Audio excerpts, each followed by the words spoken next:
My name is Jake, and if I ever had any doubts about my place in the family, they vanished the day I found out about the will. It wasn't even some dramatic conversation where my parents broke the news to me. No, I found out about it completely by accident, by sheer dumb luck. This happened a few months ago when I was at their house, the very house I'd been helping to pay for over the past 5 years.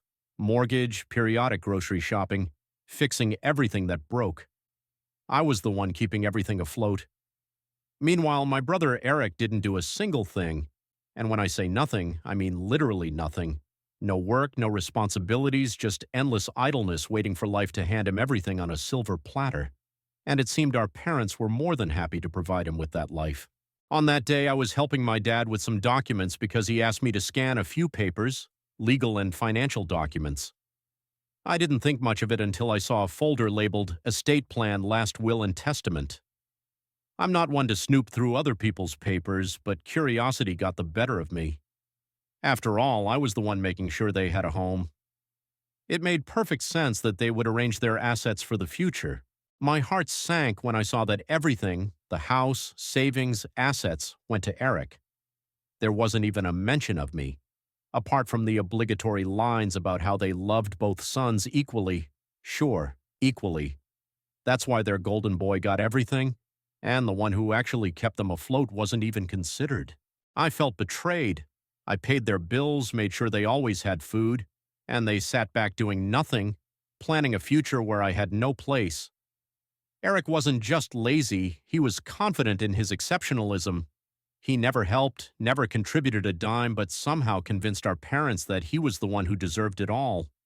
Maybe because he was the younger son, maybe because they always spoiled him, or maybe because he knew how to manipulate them. Whatever the reason, they made their choice. I sat there staring at the papers, my hands shaking with a mix of anger and betrayal. How long had they been planning this? Were they always going to use me as a financial safety net without giving anything in return? Did they ever appreciate what I did for them? I don't know how long I sat there, but at some point my dad noticed I wasn't scanning anything. "Jake, what's taking so long?" he asked, entering the room. I didn't even try to hide the will. I just held it up and, looking him straight in the eye, asked, "So this is how it is, huh? Everything to Eric after all I've done for you." My dad's face paled for a second, but then he just sighed heavily, as if a petulant child stood before him. "Jake, it's not what you think, really," I blurted out because it was all crystal clear to me. "I pay your mortgage, buy your groceries, fix this house, while Eric does absolutely nothing, and yet he's the only one who matters." My dad looked uncomfortable, but instead of a normal explanation, he just mumbled, "It's complicated, and it's not." No apologies, no attempt to justify their decision, just a lame excuse and the expectation that I would swallow it and continue being their walking ATM. I should have turned around and left right then, but I needed to hear it from both of them. "Mom?" I called out. She entered the room and, seeing the will in my hands, at least looked guilty, but the words she spoke made my blood boil. "Jake, darling, you don't need the inheritance," Mom said softly, as if she were doing me a favor. "You have a good job. You're independent. But Eric, he's struggling. We just want to make sure he's safe." They didn't even try to justify themselves. They knew exactly what they were doing, and in their minds it was fully justified. Years of encouraging Eric's laziness culminated in rewarding him with everything, and I was just discarded like an unnecessary part. I took a deep breath, clenched my jaw, and placed the will on the table. "Understood," I said in an icy voice. "Glad to know where I stand." Then I turned around and left the house, ignoring their protests, slamming the door behind me. They made their choice. Now it was time for me to make mine. I never returned to that house, never called, never checked up on them. For the first time in many years, I let them deal with their own problems. Need something fixed? Let them figure it out. Ran out of food? Let them go to the store themselves. And most importantly, if the mortgage bill came, it was no longer my concern. The silence lasted for about 2 weeks. I think at first they assumed I was just sulking and would eventually come crawling back like always. Maybe they were waiting for me to cool down and question their decision, but days turned into weeks, and there was no word from me, and more importantly, no money. You could almost feel their attitude changing. But then one day my phone buzzed, a text from my dad. Property tax payment deadline is approaching. That was it. No, hi, how are you? No, sorry about what happened. Just a cold business-like message, as if I were still their personal bank to tap into whenever they needed. I stared at the screen, almost amused by how predictable it was. They really thought they could just demand money as if nothing had happened, that I would continue to play the role of their walking wallet. I quickly typed a response. I think Eric can handle it. After all, the house is his now. Within 5 minutes, my mom called. I didn't answer. Then a message came. Mom, Jake, please. Don't be like this. We need to talk. Oh, now they needed to talk, now that the bills were piling up and reality was finally catching up with them. I gave them my stance and didn't regret it one bit. But then Eric decided to get involved. Late that night, I received a message from him. As soon as I saw his name on the screen, I knew it would be something annoying. I opened it, and sure enough, it was pure arrogance. Eric, dude, what's with the drama? It's not the end of the world, just help them out like always. I almost laughed. Not the end of the world. He really thought I had no right to be angry. I immediately replied, No, I think it's your problem now. Eric, dude, seriously? You're making a big deal out of some will. Grow up, man, it's just money. Oh, now that the money was his, it didn't matter. There was some irony in that. I typed a response. Well, if it's just money, it shouldn't be a problem for you to pay the mortgage, right? Silence. A few minutes later, another message from Mom. This time she went into full guilt trip mode. Mom, Jake, we're your parents. Family should take care of each other. We did so much for you when you were growing up, and now you're just abandoning us. I took a deep breath to keep from throwing my phone against the wall. Abandoning them? I spent years making sure they lived comfortably while they doted on Eric, encouraging his laziness. And now, when they finally had to face the consequences of their own choices, I was the bad guy. This time I wasn't falling for it. I typed a response. You made it clear I'm not part of the family when you left me out of the will. Now let Eric take care of you. I could almost hear my mom dramatically gasp, as she always did when she wanted to play the victim, even when she was wrong. A few minutes later, a message from my dad made my blood boil. Dad, we're not asking for much. Just help with the mortgage for a few more months until we sort things out. Don't be selfish. Selfish. The word literally made my blood boil. I spent years pulling them out of financial holes, sacrificing my money, time, and energy to make their lives easier. I did everything a good son should do, and how did they repay me? By leaving me with nothing. And now, when I finally stood up for myself, I was the selfish one. I clenched my teeth, took a deep breath, and typed a response. No, I'm done. After that, I just turned off my phone. They made their choice. Now they had to live with it. The silence lasted exactly 1 day. I knew my parents wouldn't give up so easily, but I wasn't prepared for what came next. The next morning, I woke up to a notification, a money transfer request. I frowned, unlocked my phone, and looked. It was from Mom. She literally sent me a money request, as if I were an ATM. The amount, $3,500. I stared at the screen, half shocked, half laughing at the audacity. No message, no explanation. Just a cold, shameless demand for exactly the amount they needed to cover their overdue mortgage payment. They didn't even ask, they just assumed I would pay. I rejected the request without hesitation. Less than 5 minutes later, my phone rang. It was Mom. I didn't answer. A message came through. Mom, Jake, I know you saw the request. Why did you decline it? I took my time responding. Finally, I wrote, because it's not my responsibility. Try asking Eric. Another call ignored. A new message. Mom, we'll lose the house if you don't help us. Oh, now it was an emergency. After all these years of being their walking wallet, now they were finally feeling the consequences of their choice. I typed a response. You should have thought about that before you decided I wasn't important. A few seconds later, a message from Dad. Dad, you're really going to let your parents become homeless. I laughed out loud. The manipulation was so obvious it was almost funny. They weren't destitute, nobody was kicking them out onto the street. They just didn't want to touch their savings because they were used to me paying for everything. I ignored them for the rest of the day, but that evening Eric messaged me. Eric, dude, just send them the money already. You're making a mountain out of a molehill. I clenched my jaw. He really thought he could lecture me. I replied, You mean the money you're inheriting? Why don't you pay it? The response came instantly. Eric, you know I don't have that kind of money right now. Oh, now that it was his turn, suddenly he didn't have the money. I wrote, Well, buddy, I guess you better figure something out. After all, they chose you. No response. I went to bed with an unexpected sense of relief. I had finally broken those chains. But the next day, things got even worse. I was at work when I got a call from the reception of my apartment building. Jake, your parents are here. They say it's urgent and that you're not answering your calls. I almost dropped the phone. They actually showed up at my apartment just because I stopped paying their bills.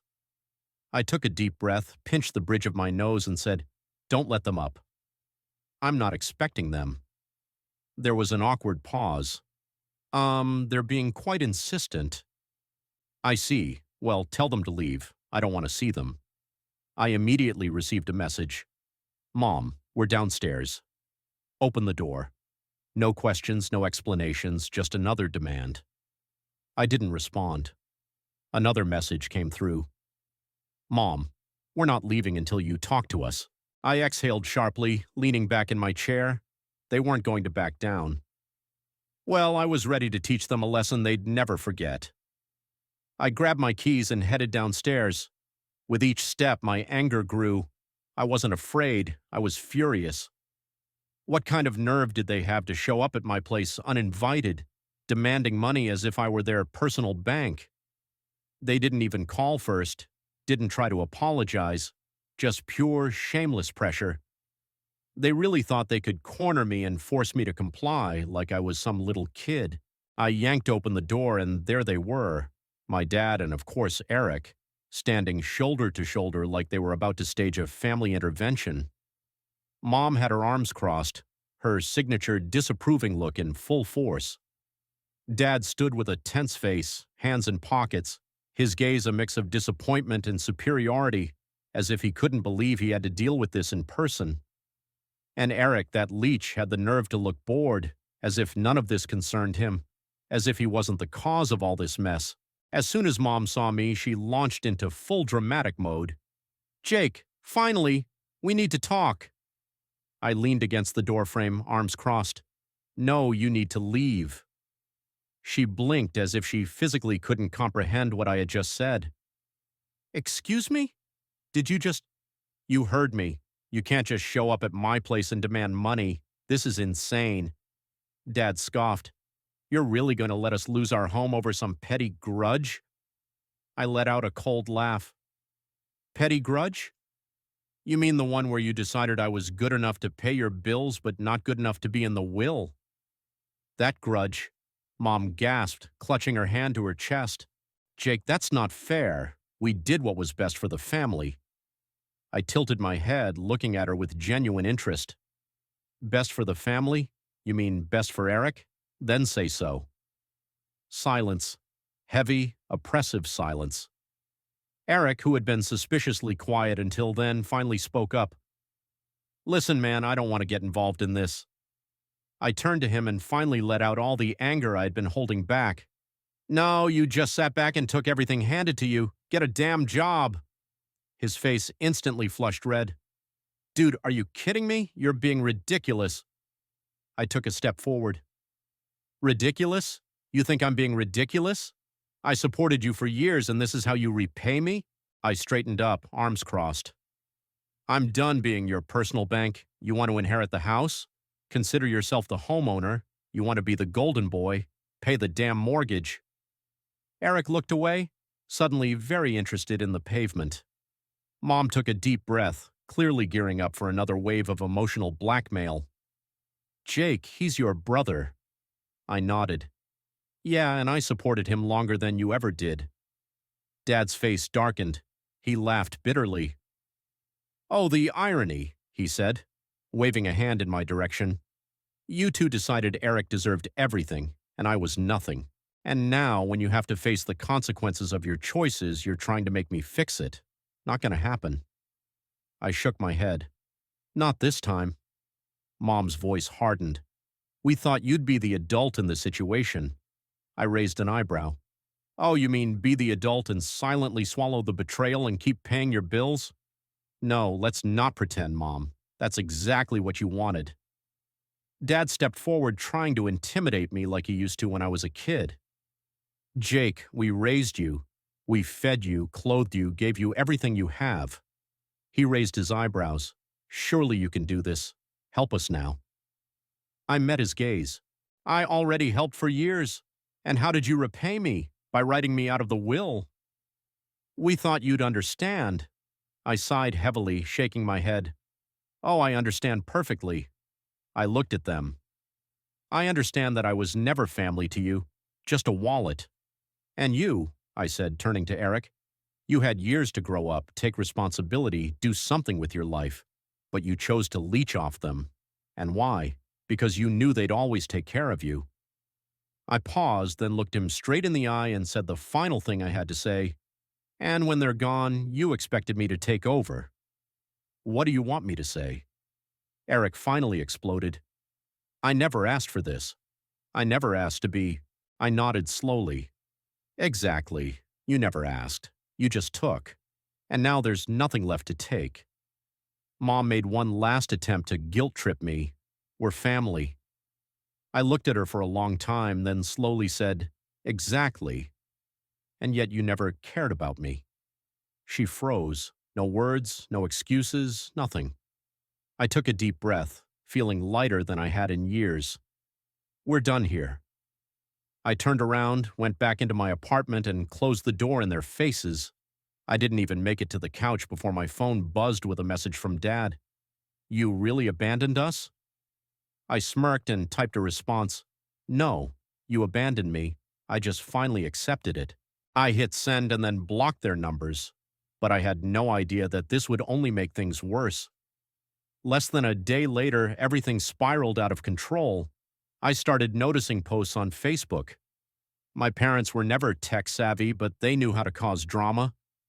At first, I thought it was just another one of their theatrical performances since that was their style, airing family problems in public. But the more I scrolled, the more I realized it wasn't just about me stopping financial support. The posts were disguised as familial love, but were actually veiled attacks on me. Mom wrote something along the lines of, I didn't raise my son to turn his back on us in our time of need. In the comments, her friends wrote that I was a disappointment and had forgotten what was important in life. Dad added his 2 cents. A real family doesn't abandon each other in tough times.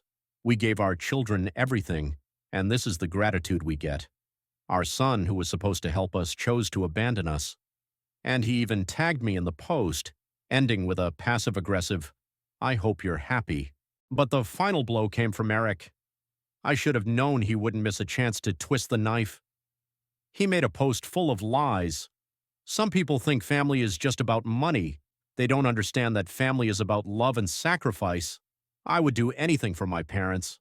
But some people are too self-absorbed to understand that true love means caring for those who raised you.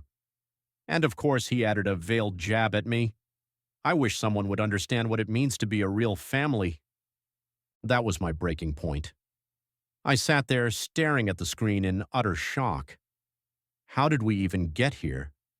They had completely twisted the situation.